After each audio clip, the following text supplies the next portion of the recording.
Hi everyone, welcome to the Sonic Branding Bytes series from Women in Voice. My name is Phoebe Ohayon and I'm head of design at Voicebranding. And today we're going to talk about the design of what people can hear, so the sound and the voice. I'm very excited to share a glimpse of the landscape and my perception of the future of sonic branding. So let's dive right into it. So this talk is titled How Rapid Technological Advances Shape Indispensability.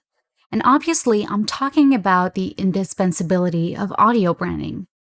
Knowing what your brand sounds like, and more importantly, knowing how to come across as desired through sound and speech. I'll start by giving you what's most important in this talk.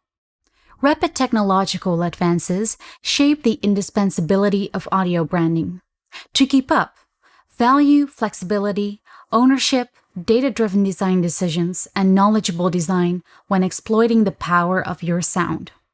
I will elaborate this statement in two parts. First, rapid technological advances shape the indispensability of audio branding. The landscape is becoming bigger, and the sense of urgency for an audio strategy is stronger, because audio is bigger than ever before. I got three simple explanations. First, it's a really logical response to the fact that today's consumers expect products and services to be faster and more convenient, and if possible, even hands-free. Secondly, more and more people are consuming audio in places where they can't engage with video or visual media. And last but not least, we somehow have to cut through the cluttered content landscape. There is a lot of competition, which makes it harder for brands to stand out and differentiate. I will give you a couple of examples and explain myself in these 5 categories: voice, digital products, physical products, user-centered design, content, and marketing. First of all, the rise of voice is a huge driver. The two main high-level use cases are creating a voice assistant and producing synthetic media content. Now, if you want to communicate authentically, differentiate, and express a unique, exclusive identity that raises brand awareness, there is really only one solution: design a voice brand. And if you want to make your written content available through voice in multiple languages and cost-effectively in long term to reach your audiences at every touchpoint, a TTS is a great solution. You can create a custom TTS voice or use a non-exclusive existing TTS voice. Let's move on to the next. Digital products. If you are designing an app, the right sound or earcon at the right moment can drastically improve the user experience. Think about notifications or confirmations. An example is the acceptance sound by MasterCard. At the moment, our company works on a very interesting project in which we aim to design sounds that assist you while driving. Think about notifications that make you aware of speed cameras, but also, for example, when an accident has happened nearby. Let's move on to the next. Another awesome example can be found in the car industry. As you may already know, car manufacturers are seriously investing in how the car actually sounds, from closing the door to starting the engine. Also, this is more important than ever before, because cars are much more silent today. And I'm referring, of course, to electric cars. Let's go to the next: user-centric design. To elaborate, I will use the healthcare industry as an example. In the healthcare industry, we see more awareness of the impact sound has in hospitals and health equipment. The movement is replacing all the frightening and alarming sounds you hear in a hospital with sounds that can actually contribute to someone's health. This input was also very important to us in designing the audio strategy for Babylon Health, a company that delivers a patient consultation every 10 seconds, 24/7. Let's move on to the last one: content and marketing. At the moment, audio and social are the top mobile activities. On average, people spend more than 2 hours a day listening to digital audio content. The main reason? Audio goes wherever you go. It's more convenient than ever before. This has two main reasons. The digital era brought a lot of amazing platforms such as Spotify and Pandora. And the second reason has to do with hardware. It's easy, affordable, and hands-free, and wireless. This combination empowers the audio advertising industry.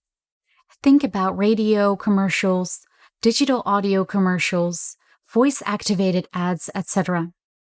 Companies are now seriously investing in their audio strategy, starting audio-first campaigns. So much about the first part. Let's move on to the second part. To keep up, value, flexibility, ownership, data-driven design decisions, and knowledgeable design. This part is more about the future and approach to sonic branding. I will elaborate a bit more about why these values are important to me. First up, knowledgeable design. In my opinion, branding is meaningless if you don't identify, understand, and manage the needs and expectations of your audience. On a high level, you're interacting with your audience on a functional and emotional level, and adjust, shape, and design your audible communication and assets accordingly. Set up clear objectives. Study your audience and measure performance before you make things concrete. Base your design not just on ideas, but also on results. The next one is data-driven design decisions. To provide knowledgeable design, you need data. Because in my opinion, knowledge defines itself by the relevant connections and trends you find in the data. The more accurate and relevant the data, the better your knowledge. I value a quite scientific approach to design. This is because all the information based on which people interpret sound can be found in the signal. For example, when people hear a voice, synthetic or not, they automatically and unconsciously assign a personality to it. We can process the slightest nuances and changes in our voice and speech and audible information, and attach meaning to it, whether it's something emotional or functional. This is valuable data you can convert into knowledge. If you don't think about this, you're designing in the dark, and you will simply have no idea on how users make assumptions and perceive your brand through voice or sound in general. The third one is flexibility. You need to be flexible to change your design based on feedback. This means you need to understand feedback, study it, and adapt to it without losing your authenticity.